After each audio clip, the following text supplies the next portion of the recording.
¡Feliz inicio del otoño! Abrazos y flores amarillas para todo el mundo. ¿Sabían ustedes precisamente que fue durante un equinoccio de otoño que casi volamos al planeta en pedazos?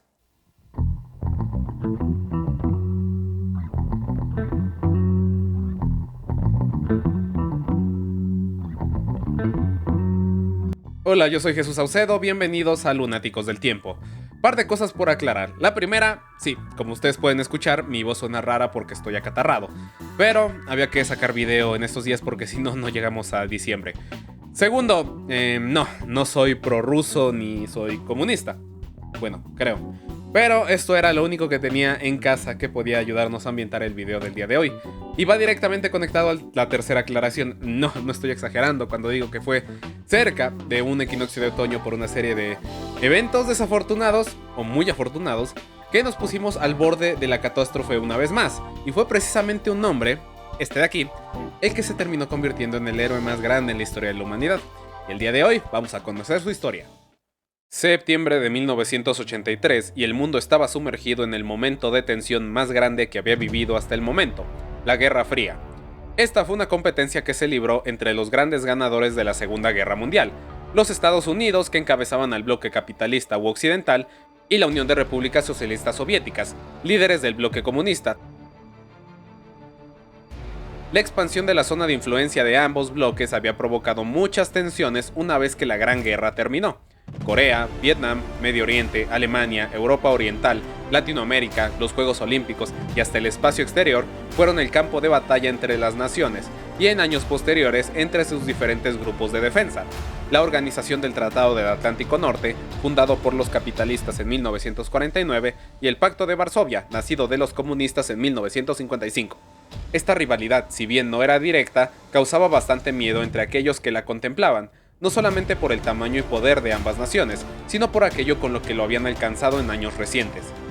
Un grupo de científicos vio el nacimiento de la segunda arma más aterradora de la historia en el desierto de Nuevo México, cuando se dio la prueba Trinity, la primer bomba atómica de la historia, nacida del proyecto Manhattan y dirigida por el científico Robert Oppenheimer. El mundo fue testigo de su poder cuando los Estados Unidos decidieron lanzarla sobre las ciudades de Hiroshima y Nagasaki en agosto, y matando a cientos de miles de personas en el proceso. Aquello no solo fue para lograr la rendición de los japoneses, sino también para lanzar una amenaza a sus posibles rivales, en particular los soviéticos. ¿Quién diría que precisamente eso motivaría a Joseph Stalin, entonces líder de la Unión Soviética, a iniciar su propio programa de desarrollo de armas nucleares, que, alimentado por el conocimiento brindado por los espías que trabajaron en el proyecto Manhattan, consiguió sus resultados el 29 de agosto de 1949, cuando detonaron la RDS-1 en Semipalatinsk, hoy Kazajstán. La carrera armamentista continuó y el 31 de octubre de 1952, los estadounidenses dieron nacimiento al arma más terrorífica de la historia, la bomba de hidrógeno, con la prueba Ivy Mike a las 7:15 de la mañana en el atolón de Newatok en las Islas Marshall. Esto fue respondido por los soviéticos en los años siguientes, teniendo su primera arma termonuclear el 12 de agosto de 1953 con la detonación del RDS-6S, de nuevo en Semipalatinsk.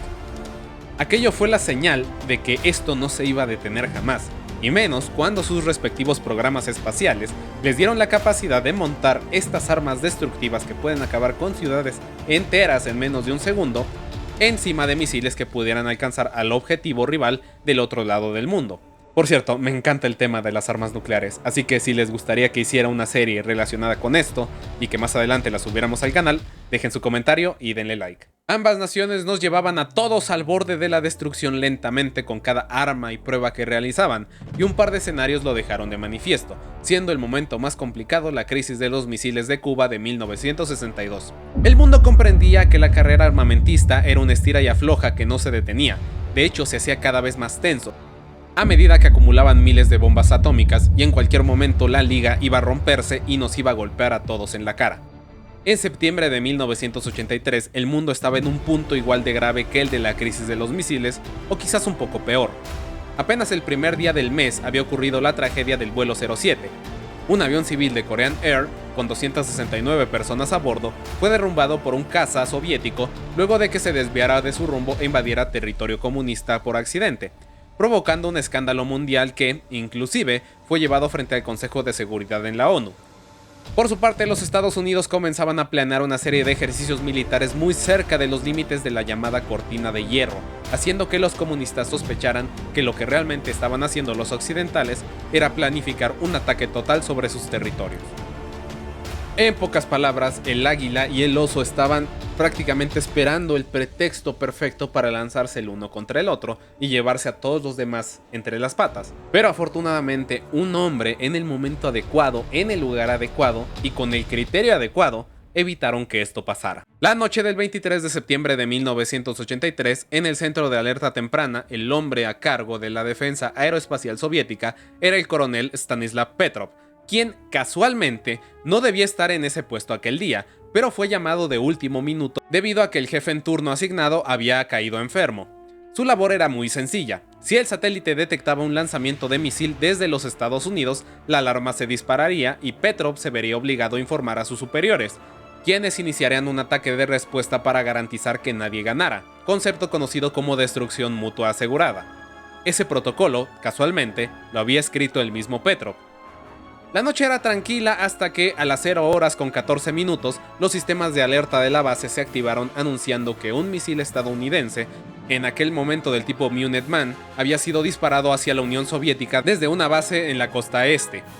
Hubo conmoción entre los militares, pero Petrov les pidió calma. Era consciente de que el satélite podía fallar.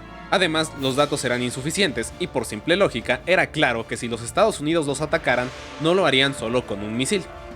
A los pocos minutos un segundo misil apareció, y luego un tercero, un cuarto y finalmente un quinto, haciendo subir la preocupación de todos los presentes, pues el tiempo que, se calculaba, tardarían las ojivas en impactar el territorio era alrededor de 20 minutos. Imaginen tan solo por un segundo estar en los zapatos de Petrov en aquel momento. Sabía que tomara la decisión que tomara cambiaría el mundo por completo. Si decidía apretar el botón rojo e informar a sus superiores de que había un ataque, estos responderían con más misiles nucleares y desencadenarían un holocausto nuclear a nivel mundial. Por otro lado, si decidía no informar y se equivocaba y su nación era atacada, él sería responsable de todas las muertes que causaran los misiles norteamericanos. El tiempo seguía su marcha y los minutos se consumían, y tras pensarlo lo suficiente, decidió reportar una falla en el sistema de detección del satélite y ordenó a los 120 hombres a su cargo en aquel lugar, llenos de preocupación, a que regresaran a sus actividades cotidianas. El reloj avanzó y al final, los misiles jamás impactaron Moscú. Había tenido razón. Resulta que el error se había producido por una alineación entre la Tierra, el Sol y la posición del satélite Oko, justamente unos días después del equinoccio de otoño, haciendo que el dispositivo interpretara las luces que se reflejaban en ellas como misiles nucleares estadounidenses. Según algunas fuentes, sus hombres se acercaron a abrazarlo y él solo pudo reclinarse en su silla y tomar más de un medio litro de vodka, y posteriormente durmió por alrededor de 28 horas. Al regresar a su labor, sus camaradas le regalaron un televisor, y sus superiores, al enterarse de lo que hizo, le ofrecieron un reconocimiento y nombrar un día en su honor, reconociendo su valor cuando respondió que uno no inicia una guerra con 5 misiles. Pero nada de esto, al final pasó.